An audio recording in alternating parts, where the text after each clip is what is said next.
Oi gente, tudo bem com vocês? Vamos para mais uma aula hoje. Bem, nossa aula de hoje, gente, é do 6º ao 9º ano. Eu trouxe um tema passado aqui no Recife. Nós vamos falar um pouco sobre a cidade do Recife, tá? Entre Sobrados e Mocambos, fuga de escravos e ação policial no Recife oitocentista, mais ou menos no período de 1840 a 1850. Durante o período de escravidão, existiam várias diferenças entre o escravo que vivia em engenhos, que foi chamado, esse período, a visão que foi feita, desse escravo foi chamada de escravidão rural, que eram os escravos que moravam nos engenhos, e o escravo que vivia na cidade, que esse tipo de escravidão foi chamada de escravidão urbana. Então, durante o período da escravidão no Brasil, aqui em Recife foi percebido a diferença, a forma de tratar, a forma de agir entre o escravo que vivia no campo, ou seja, na zona rural, e o escravo que vivia na cidade, na área urbana. Próximo. Tanto na área rural como na área urbana, os historiadores perceberam que os escravos eram os pés e as mãos do senhor de engenho. E também dependia profunda e intensamente do trabalho do escravo. Ou seja, tanto no campo como na cidade, os escravos, eles faziam trabalho necessários para o senhor de engenho. Sem o escravo, durante o período da escravidão, os senhores de engenho não poderiam fazer nada, porque era o escravo quem, além de servir como mão de obra, ele era um dos produtos que mais dava lucro ao seu senhor na época da escravidão. Porque o escravo, ele poderia ser vendido, ele era uma mercadoria, tá? Então, tanto ele foi a mão e os pés do seu senhor para trabalhar, como ele também dependia profundamente do trabalho do escravo, porque ele também era uma mercadoria. Então, para os historiadores, os escravos foram os pés e as mãos do senhor de engenho e também dependia profundamente e intensamente do trabalho escravo. E aí eu trouxe aqui essas fotos de vários momentos, tanto no campo, como na cidade, esses homens, esses escravos, eles trabalharam muito, tá? Próximo. O escravo também foi considerado o eixo central de sustentação, tanto que girava em torno das casas grandes e senzalas, quanto daquele que girava em torno de sobrados e mocambos. Ou seja, o escravo, ele servia de sustentação econômica, financeira, tanto dentro das senzalas, nos engenhos, para as casas grandes dos seus senhores, como também na cidade, tá? Ele levava, era um meio de sustentação econômica, financeira para o seu senhor, tanto nos engenhos, como também trabalhando na cidade. Aqui, uma figura deles trabalhando no campo. Então, eu trouxe também para vocês essa foto, que era um mercado de escravos, aonde no Recife? Numa rua chamada Rua dos Judeus. Esse foi um desenho do Zacarias Vergner, em 1641, quando ele traz para a gente dessa figura desse mercado, do local de Porto, né, onde havia o maior índice de mercados aqui no Recife de compra e venda de escravos da época. No engenho, o escravo ele era vigiado constantemente pelo feitor, né? O feitor poderia ser até um escravo, mas que tinha benefício do seu senhor. Ele poderia receber a sua própria alforria, ou seja, a sua própria liberdade. Em troca, ele vigiava os escravos, tá? O feitor, outro momento, a gente também vai estar falando sobre a figura do feitor, tá? Ele tinha alguns privilégios, mas ele também era vigiado pelo seu senhor. Então, constantemente, tanto nos canaviais, como nas senzalas, como também aqui, né, no local das moinhas, o escravo era vigiado pelo feitor. E aí a gente vai ver como era esse procedimento, como era que o escravo era vigiado na cidade. Ele continuava escravo, mas na cidade ele tinha uma forma diferente de ser vigiado.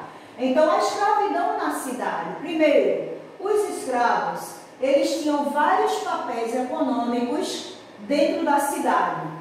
Eles eram responsáveis por vasta rede de serviço, ou seja, existiam vários tipos de serviço na cidade que o escravo fazia. Aqui vocês estão vendo a negociação, ou seja, eles vendendo, sendo vendedores, né? Eram escravos de ganho, chamados escravos de ganho, porque na cidade eles não viviam também vendendo e se sustentando assim, tendo dinheiro para ele, não. Eles eram também escravos, eles faziam com a autorização do seu senhor. O que é que eles transportavam, né? Quais eram os serviços que o escravo fazia na cidade? Eles transportavam pessoas, eles transportavam mercadorias, eles forneciam água, como vocês estão vendo aqui o barril. Eles poderiam também trabalhar levando capim, lenha, manutenção. Eles poderiam levar mercadoria do comércio de um lugar para o outro. E eles também eram ambulantes, ou seja, vendedores de mercadoria para o seu senhor na cidade. Os negros e negras, né, escravos, chamados escravo de ganho, porque era aquele que tinha autorização de trabalhar na cidade. Eles não trabalhavam na cidade de qualquer jeito, tá, gente? Eles precisavam de liberdade de locomoção, ou seja, para eles se movimentarem na cidade, eles precisavam, né, para se locomover, eles precisavam de duas atividades, ou seja, eles precisavam de atividade, de liberdade para poder trabalhar. Seria impraticável submetê-los, ou seja, submeter esses escravos à vigilância feitorizada, característica das plantagens. Esse autor Goren falou. O que isso quis dizer? Lembra que eu falei anteriormente que no campo, né, nos engenhos, os escravos eram constantemente vigiados pelo feitor. Mas na cidade eles não tinham feitores suficientes para trabalhar na cidade vigiando, como tinha no campo. Então, era impossível submeter esses escravos à vigilância na cidade pelos feitores. Então, eles tinham um outro tipo de vigilância. Vamos ver como é. Na cidade, para esses escravos morarem na cidade, para eles manterem contato com o cliente dele, com a clientela, alguns escravos precisavam de autorização dos seus senhores. Então, essas autorizações, para eles poderem trabalhar, ter um cliente, né, eles também tinham autorização de morar sozinho e pagar suas próprias despesas, assim como pagar suas próprias roupas, as moradias e a alimentação. Para eles fazerem isso, eles tinham que ter autorização do seu senhor. Como era essa autorização? Vamos lá ver. As autoridades do Recife, eles permitiam que esses escravos andassem, trabalhassem dentro da cidade e até morassem nos mocambos e também nos sobrados. Mas essas próprias autoridades no Recife, eles sofriam restrições, ou seja, eles eram autorizados, mas eles também sofriam, vamos dizer assim, perseguições ou proibições. Essa prática, né, que as autoridades, né, recebiam, davam aos senhores de engenho para os escravos trabalharem na cidade, essa prática era proibida. Não era uma prática que poderia ser feita toda hora, não.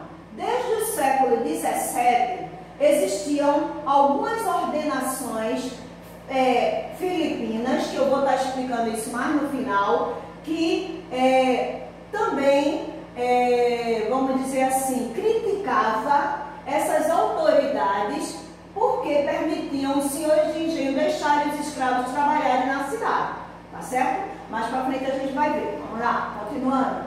Então, os escravos que trabalhavam na cidade, assim, muitos escravos, né, com autorização dada do seu senhor, muitos escravos vieram para morar na cidade do Recife, para morar em mocambos à beira-mangue. Aqui está a foto, tá? A foto, gente, não é colorida, porque naquela época se tirava foto mais preto e branco, né? Não existia essa tecnologia toda, né, do colorido. Então aqui, ó, é o centro da cidade, tá? Existiam os rios, né, que vocês conhecem hoje, né? Não tinha muito ponte, né? E se transportava pela via marítima, né? Então, os escravos começaram a vir morar, com autorização do seu senhor, em mocambos à beira-mangue do rio Capibaribe.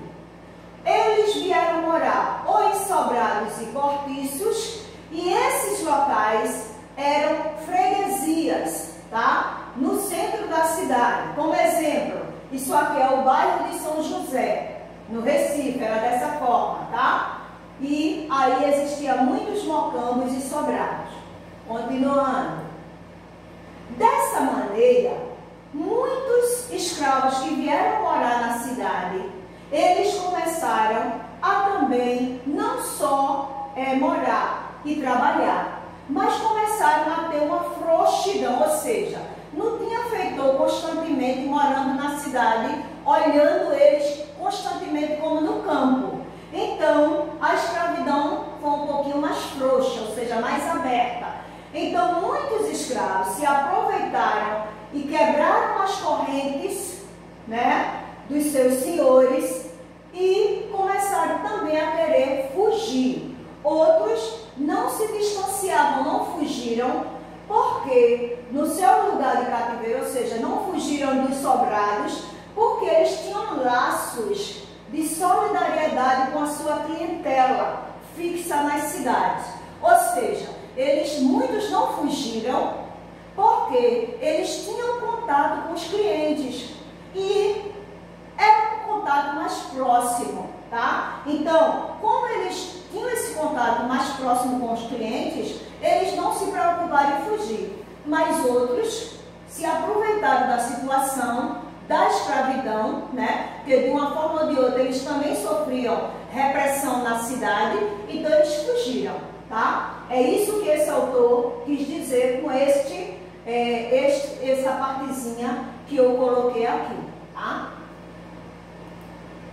Então, para eles trabalharem na cidade, eles recebiam instruções provisórias, que foi criada em 1842 pelo bacharel Francisco Carlos Brandão, que era um delegado no Recife de polícia do 1º distrito do Recife. Então, qual era a norma que foi criada para que esses escravos moraram na cidade? Eles botaram duas normas aqui, ó. Fuga para dentro e fuga para fora. O que era que isso queria dizer?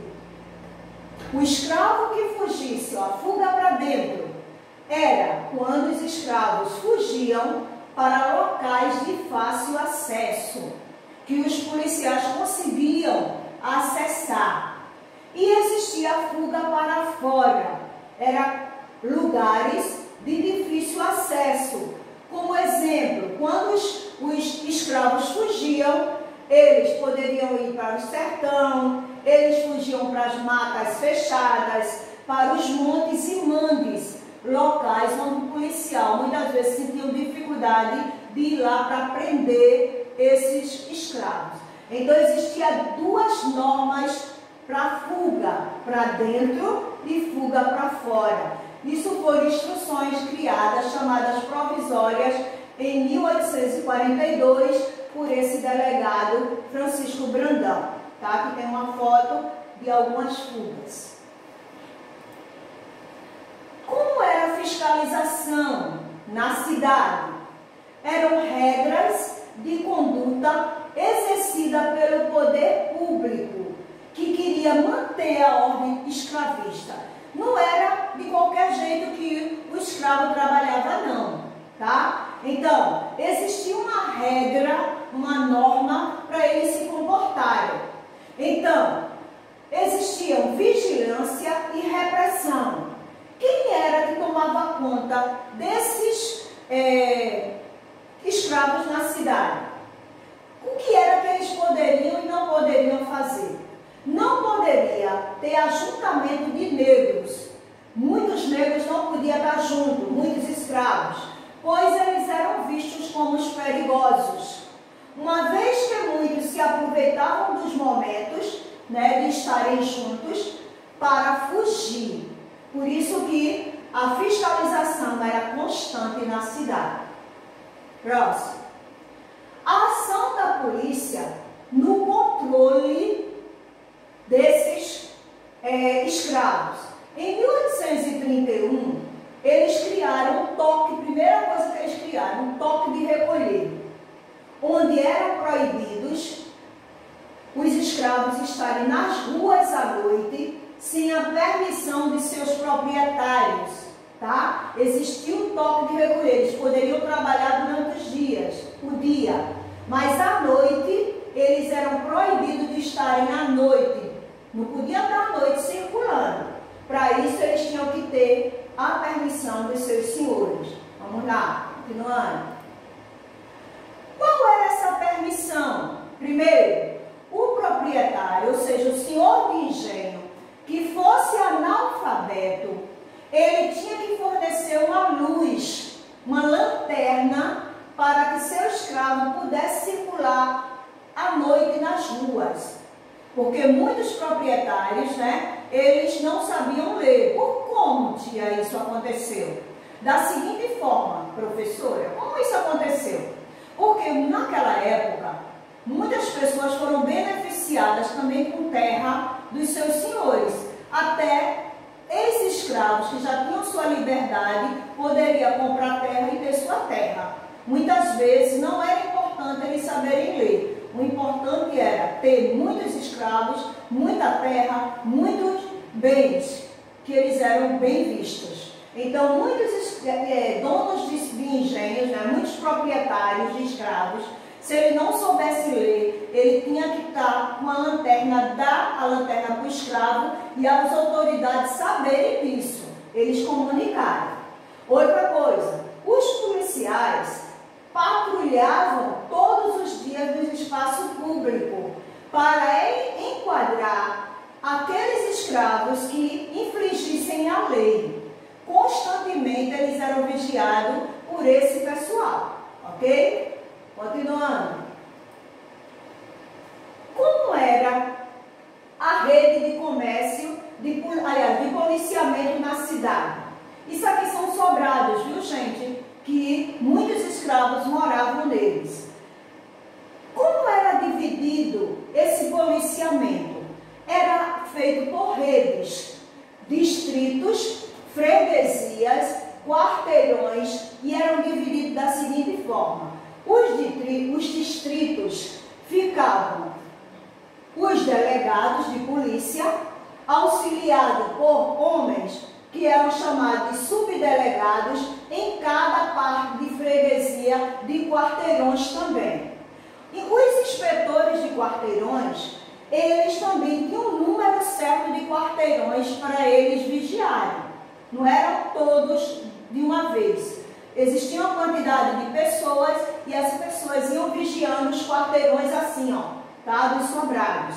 Eles se juntavam também com as pessoas que tomavam conta das praças, chamado praças do Corpo de Polícia, e a Guarda Nacional, fora as tropas que tinham de linha. Então eram os delegados, subdelegados, inspetores de quarteirões, os praças do Corpo de Polícia, a Guarda Nacional e as tropas de linha.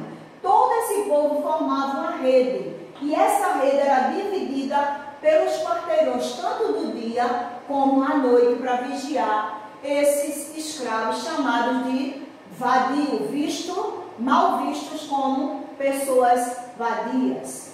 Continuando. Como era a forma de controle?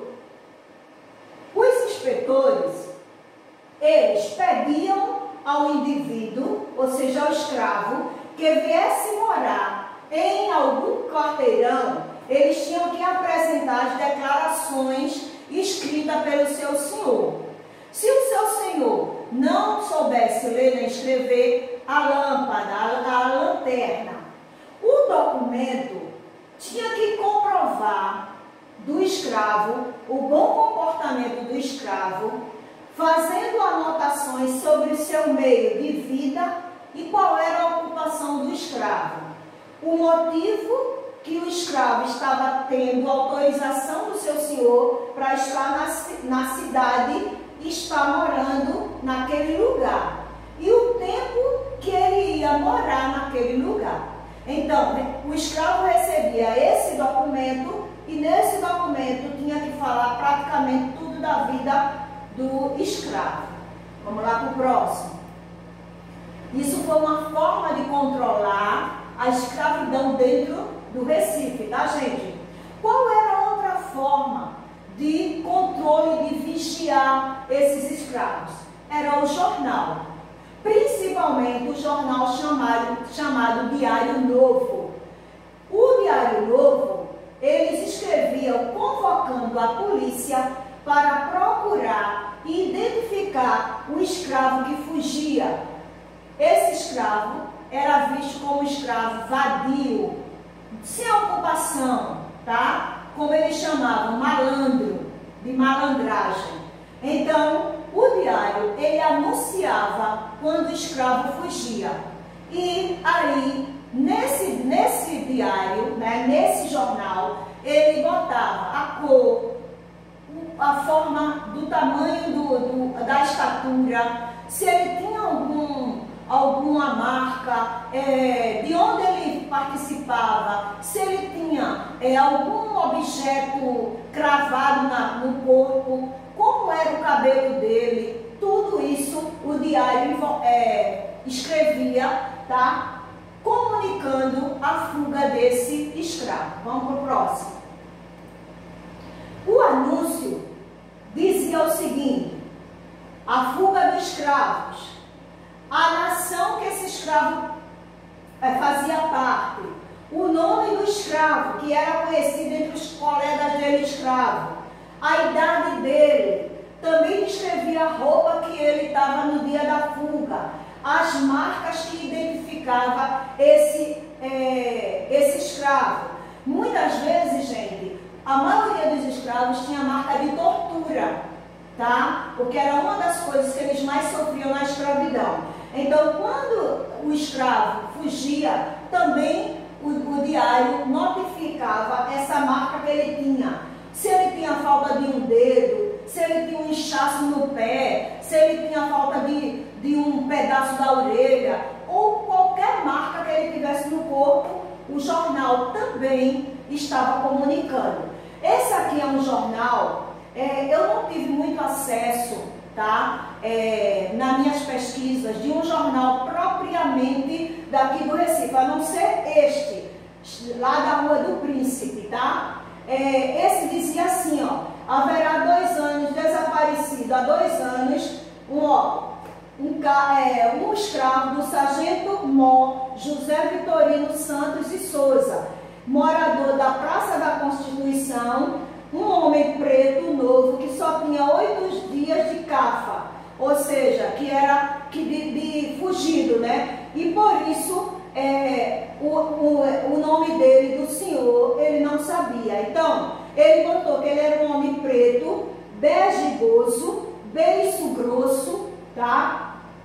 Tinha um sinal, fumava, e se alguém tivesse uma notícia dele e pegasse ele, poderia comunicar. Adverte a fé que o senhor dito mora na Rua do Príncipe do Sobrado, número 18, por trás do quartel do Regimento Novo. Esse foi o único que eu tive mais acesso para trazer para vocês, da Rua do Príncipe, falando que ele morava nessa Rua do Sobrado, número 18. Então ele informava não só isso, mas também todas essas coisas aqui que eu comuniquei, botei por escrito aqui a vocês, tá certo? Vamos lá. E aí, eu trouxe também para vocês o que o texto de vocês também está falando, que lá no início eu falei que mesmo as autoridades autorizando esses meninos estarem morando, esses escravos estarem trabalhando na cidade, essas autoridades que davam autorização para o senhor deixar esses escravos na cidade trabalhando, eles sofriam também críticas, né, alertas de outras organizações. Então, essas ordenações, gente, elas formavam um sistema jurídico dos portugueses aqui no Brasil. Como o Brasil era uma colônia de Portugal, todo o regime de ordem aqui no Brasil tinha que passar pelas autorizações e autoridades dos portugueses. Então, as ordenações, ela foi criada na colônia, certo? Era um sistema de legislação de Portugal aqui no Brasil. As ordenações foram 3 que tem no livro de vocês. Como elas têm explicando lá, cada uma o que significa. Mas eu trouxe para vocês em que época elas foram criadas. Elas vieram, já era um sistema que era usado lá em Portugal e que eles usavam aqui como ordem aqui no Brasil. Então, as ordenações afonsinas, que elas foram criadas de 1500 a 1514, as ordenações manuelinas, que foi criada em 1014 até 1603, e as ordenações filipinas, que é essa que eu falei lá no início, que criticou muito a autorização dessa permissão dessas autoridades de deixarem os escravos na cidade. Foi criada em 1613 a 1916, século XX, sendo esta data prescrita a prescrição dessa organização até a primeira Constituição no Brasil, em 1824, quando ela revogou de novo toda essa ordenança aqui no Brasil.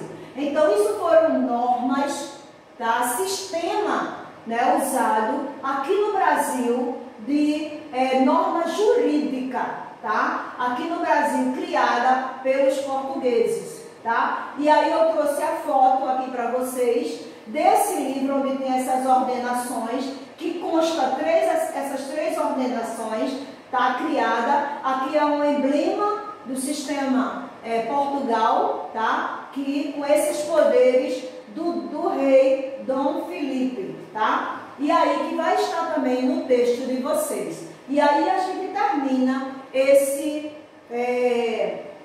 essa aula de vocês. Lembrando para vocês o seguinte, gente, que o texto de vocês vão estar disponíveis, tá? Lá também na aula de vocês, o texto Entre Sobrados e Mocambo, fuga e ação policial no Recife oitocentista, nesse período do Recife de 1800.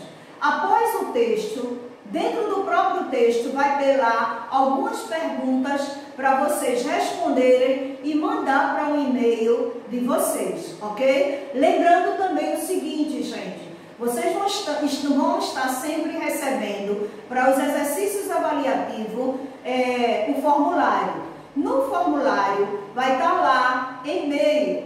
Lembrando o seguinte, não é para vocês botarem o e-mail do professor, é o seu e-mail, ok? E aí a gente vai terminando a nossa aula de hoje, ok? Deus abençoe vocês, muito obrigada pela aula de hoje e continuem aí na força estudando para não perder esse convívio, né, com a leitura, ok? E a educação. Beijo para vocês, até a próxima aula.